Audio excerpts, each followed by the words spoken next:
अक्सर आपने नोटिस किया होगा कि जो ऑर्गेनाइजेशंस होती हैं वो बहुत सारे डिफरेंट प्रोडक्ट्स बनाती हैं.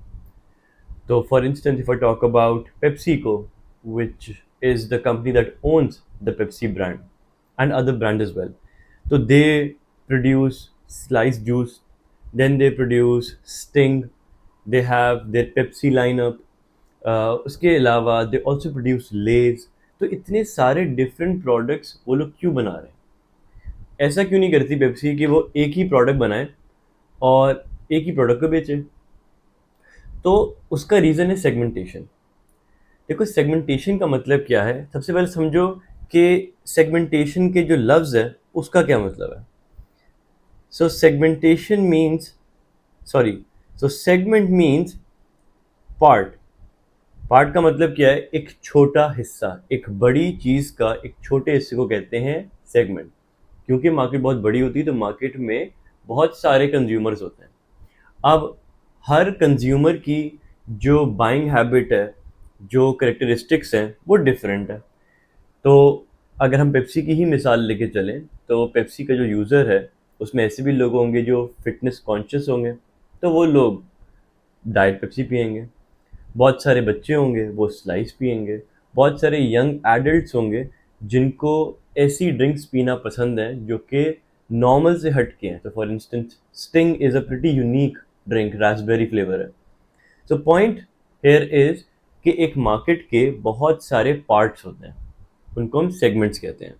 तो फर्म्स या ऑर्गेनाइजेशंस क्या करती हैं कि वो एक बड़ी मार्केट के छोटे छोटे सेगमेंट्स को टारगेट करती हैं और इसी प्रोसेस को हम कहते हैं segmentation. Let me explain this with more clarity. By the way this topic is of O level business.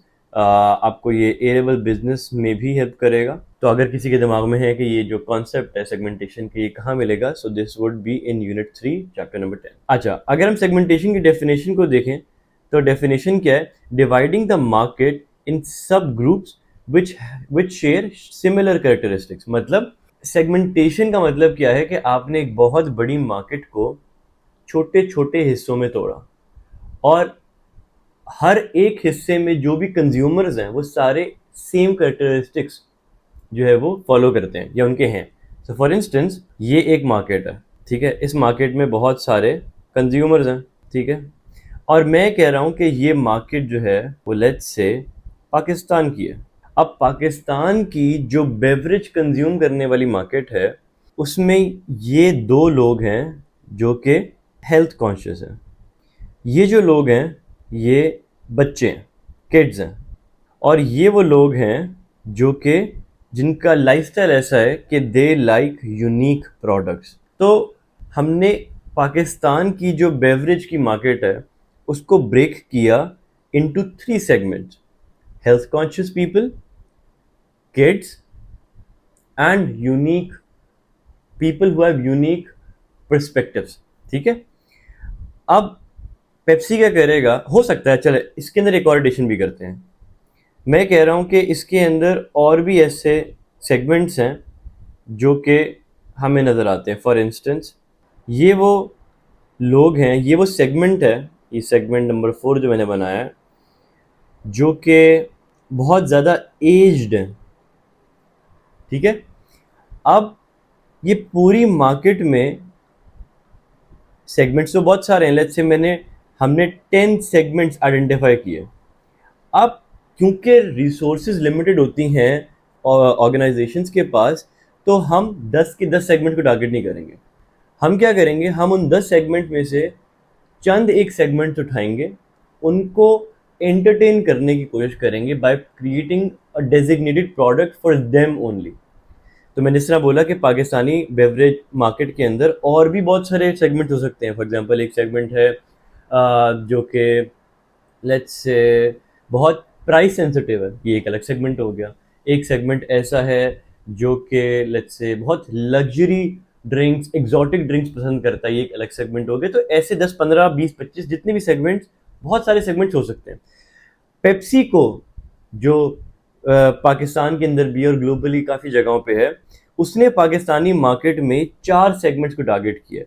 Segment number 1 health conscious people, segment number 2 age segment number 3, और एज में हम ओल्ड एज की बात कर रहे हैं, segment number 3 kids and segment number 4 unique users. अब 10 segment में से जब मैं 4 सेगमेंट 5 सेगमेंट उठा रहा हूँ और उनके लिए प्रोडक्ट बना रहा हूँ, तो technically I am targeting only 5 segments. I am not creating products for the whole market. So this is how segmentation is done. This is how targeting is done. Targeting का मतलब होता है कि when you create a product for a particular segment, for a particular group of customers. चलो आगे चलते हैं. So I am assuming कि यहाँ तक segmentation fully clear है. अच्छा, कुछ और चीज़ें भी segmentation से related. It's like finding the right people who are most likely to buy your product. So segmentation का purpose ही क्या है? You have to look for people who would most likely buy your product. So for instance, if I'm creating Pepsi diet, तो Pepsi diet कौन लोग consume करेंगे? वो लोग consume करेंगे जो कि या तो हेल्थ कॉन्शियस है या फिर उनको बेवरेज, कार्बोनेटेड बेवरेज पीने का बहुत शौक है बट ब्लैक बेवरेज नहीं पीते। जिस तरह हमारे यहाँ यूजुअली जो ओल्ड एज लोग होते हैं वो 7 अप पी लेते हैं, वो कहते हैं जी ये हाजमा करती है, so on and so fourth. तो डाइट पेप्सी और diet Sprite would be directly catering to the people who are health conscious and who are older in age. जब हम segmentation करते हैं तो technically you're creating a product for your ideal audience, for the ideal group of customers. ठीक है? Different products could be made for different audiences. ये hence it is proven कि हमने यहाँ पर अगर 4 segment बनाए हैं तो slice जो है वो किसको cater कर रहा है? Slice जो है वो बच्चों के लिए बनाया जा रहा है बिकॉज मैंगो जूस है। यूनिक यूजर्स के लिए हमने स्टिंग बना दी। हेल्थ कॉन्शियस और ओल्ड एज पीपल के लिए हमने स्प्राइट या 7 अप, जो भी पेप्सिको की प्रोडक्ट है, आई थिंक स्प्राइट है या 7 up, I am not sure exactly, आपने ये प्रोडक्ट बना दी। तो आपने क्या किया? हर सेगमेंट के लिए एक अलग डेजिग्नेटेड प्रोडक्ट बनाई है and this is how you segment the market and ultimately target them. आप सेगमेंट कितने तरीकों से कर सकते हो, किन बेसिस पे कर सकते हो? What are the ways to segment a market? एक मार्केट को, बड़ी सी मार्केट है, उसको छोटे छोटे ग्रुप्स में कैसे तोड़ सकते हो? तो उसके बहुत सारे तरीके हैं हमारे पास। तो सबसे पहला है सोशो इकोनॉमिक, मतलब हमने लोगों की इनकम और उनकी एम्प्लॉयमेंट स्टेटस की बेस के ऊपर उनको अलग कर दिया। तो हमने कहा कि जी एक हमारे पास ऐसा ग्रुप है जो हाई इनकम ग्रुप है, एक मिडिल इनकम ग्रुप है, एक लो इनकम ग्रुप है। तो हमने मार्केट को तोड़ा, मार्केट को ब्रेक किया, सेगमेंट किया on the basis of income. इसी तरह हम एम्प्लॉयमेंट में भी कर सकते हैं। Some people would be fully employed, some people would be part time employees, some people would be doing good jobs, high paying jobs. कुछ लोग जो है वो वाइट कलर जॉब्स कर रहे होंगे, कुछ लोग जो है वो वाइट कलर जॉब्स नहीं कर रहे होंगे। तो हम इनकम और एम्प्लॉयमेंट की बेस के ऊपर अपनी बड़ी सी मार्केट को ब्रेक कर सकते हैं, उसमें ग्रुप बना सकते हैं। So this is the first way of doing it. Second is age. मैंने अपनी मार्केट को एज में तोड़ दिया, एज में डिवाइड कर दिया। मैंने कहा टॉडलर्स हैं, यंग एडल्ट्स हैं, ओल्ड एज हैं, मिडिल एज लोग हैं। तो मैंने इनकम की बेस पे अपनी मार्केट को तोड़ा और मैंने एक ऐसा प्रोडक्ट बनाया जो कि सिर्फ ओल्ड एज लोगों के लिए। So I could also segment my market in terms of age and then target accordingly.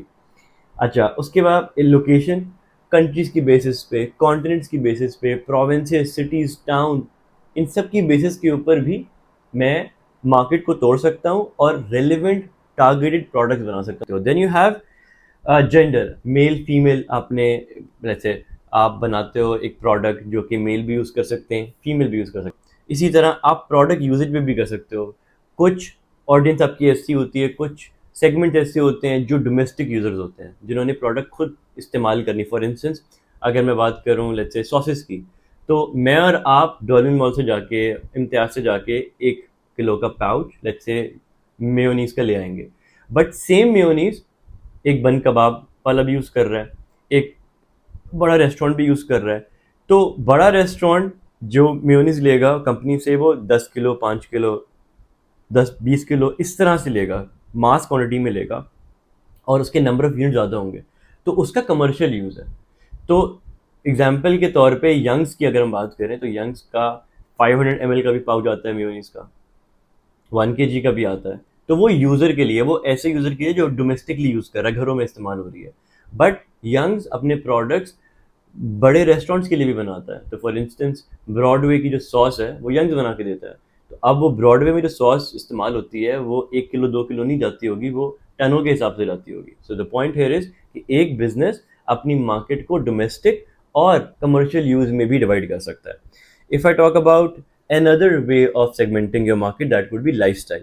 Lifestyle से हमारी मुराद ये है कि हम, कुछ लोग होते हैं जो बहुत, जिनके पास पैसे होते हैं, वो बहुत ज़्यादा लग्जरी लाइफ गुजारते हैं, तो वो लग्जरी ब्रांड्स इस्तेमाल कर रहे होते हैं, लग्जरी प्रोडक्ट इस्तेमाल कर रहे होते हैं। इसी तरह कुछ लोग होते हैं जिस तरह मेरे और आपके जैसे, जो कि नॉन लग्जरी लाइफ जो है वो गुजार रहे हैं, जो कि नॉन लग्जरी प्रोडक्ट का इस्तेमाल करते हैं। तो you could also segment your market in terms of luxury and non luxury life style. सही।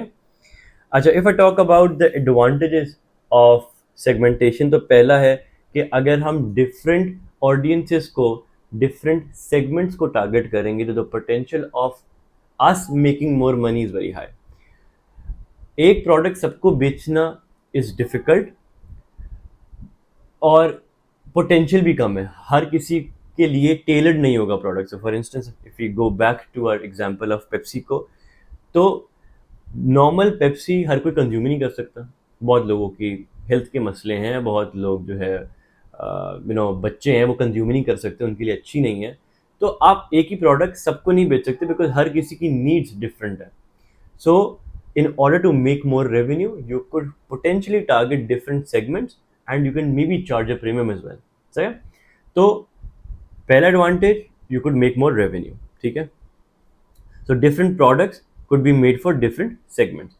Next, satisfying needs of the segment whose needs aren't being satisfied. अब बहुत सारे सेगमेंट एक मार्केट में ऐसे हो सकते हैं जिनके लिए कोई प्रोडक्ट बना ही नहीं रहा। तो अगर आप उस सेगमेंट को उसकी नीड को सेटिस्फाई करने में सक्सेसफुल हो जाए तो again you could make more revenue. ठीक है।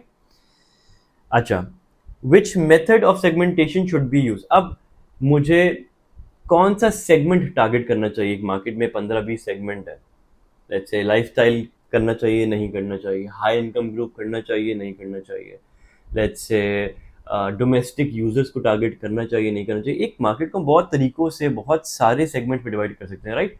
तो ये कैसे पता चलेगा, उसके लिए वी हैव 3 फैक्टर्स। पहला फैक्टर है साइज ऑफ द सेगमेंट। अगर एक सेगमेंट के अंदर लेट्स से यूजर्स ही बहुत कम है, कंज्यूमर्स बहुत ज़्यादा कम है, लेट्स से एक बड़ी सी मार्केट है जिसका टोटल साइज है 100,000 पीपल। अब उसका एक सेगमेंट है, सेगमेंट एक्स। उस सेगमेंट एक्स में जो यूजर्स हैं, जो पोटेंशियल कंज्यूमर्स हैं, वो हैं ही 1000। तो अभी इतना साइज छोटा है कि इसमें क्या ही पैसे बनाओगे। इसीलिए आपको सबसे पहले देखना होता है कि जो सेगमेंट को आप टारगेट करने वाले हैं उसका साइज कितना है, उसमें पोटेंशियल कितना है। अगर रेवेन्यू नहीं बनेगी, प्रोडक्ट ज़्यादा नहीं बिकेगी, तो then there is no point of targeting that segment. Second is company and brand image. कभी कभार ऐसा होता है कि आपका ब्रांड इमेज ऐसा होता है कि you can't afford to produce और target an audience that require a different kind of product. For example, अगर मैं बोलूँ कि रोलेक्स जो है वो एक रोलेक्स की आमतौर पे घड़ियाँ स्टार्ट आई थिंक 10-15 हज़ार डॉलर से शुरू होती हैं। अगर मैं बोलूँ कि वो $300 की घड़ी बनाए, तो रोलेक्स कभी भी नहीं बनाएगा, बिकॉज रोलेक्स का जो यूज़र है वो लग्जरी लाइफ स्टाइल एक्सपीरियंस करता है। रोलेक्स की जो ब्रांड इमेज है that is known for premiumness, that is known for extra ordinary luxury. तो रोलेक्स की ब्रांड इमेज ऐसी है कि अगर कोई हल्का प्रोडक्ट बनाने को बोलोगे तो कभी भी नहीं बनाएगा, बिकॉज उससे उसकी ब्रांड इमेज अफेक्ट होगी। सही है। तो आपको देखना है कि कंपनी और ब्रांड की इमेज क्या है। जैसे मैंने एग्जांपल भी दी है, Rolex can't produce low quality watches to cater to the low income segment. ठीक है। आखिरी चीज, cost of entering the segment. अगर एक सेगमेंट में ऑलरेडी बहुत कंपटीशन है, बहुत बड़ी इन्वेस्टमेंट की रिक्वायरमेंट है, then again you should reconsider कि वहां पे एंटर होना फीजिबल है। Does it make economic sense और not. So this was the whole of this lecture. I'm assuming आपको सब समझ आ गया होगा. If there is any confusion, you can comment down below. Do like this video, subscribe to my channel, and I'll see you in the next video. Allah Hafiz.